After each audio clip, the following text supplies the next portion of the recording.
दुनिया की 5000 साल तारीख में एक भी कौम ऐसी नहीं जिसने किसी दूसरी ज़बान में तरक्की की हो। दुनिया का जदीद तरीन मुल्क इसराइल है। इसराइल में किसी को अंग्रेज़ी नहीं आती। कम मुद्दत में इंतहाई तरक्की करने वाला मुल्क जर्मनी में भी लोग अंग्रेज़ी से बहुत नफ़रत करते हैं। दुनिया इस्लाम की तरक्की याफ्ता मुल्क तुर्की में भी उस्ताद से लेकर आर्मी चीफ तक और साइंसदान से लेकर चीफ जस्टिस तक सारा निज़ाम तुर्क ज़ुबान में ही है। चीन में आपको कोई सरकारी या निजी ओहदादार अंग्रेज़ी ज़ुबान बोलता नज़र नहीं आएगा। इंडिया जैसा क़दामत पसंद मुल्क अक़वाम मुत्तहिदा में भी आपको हिंदी बोलता नज़र आएगा।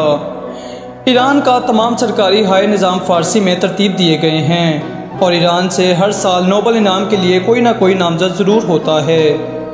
लेकिन पता नहीं किसने हमारे दिमाग में घुसा दिया है कि हम अंग्रेज़ी के बगैर तरक्की नहीं कर सकते। अजीब है कि उर्दू अदब की तारीख़ 1000 साल पुरानी है और अंग्रेज़ी ज़ुबान आपको 300 साल पहले तक तो नज़र भी नहीं आएगी। अगर हमने दुनिया में नाम बनाना है तो हमें अपनी ज़बान को अहमियत देना होगी। सारी दुनिया तरक्की कर गई अपनी ज़बान की बदौलत। हमने आधी उम्र गंवा दी अंग्रेज़ी ज़बान सीखते सीखते।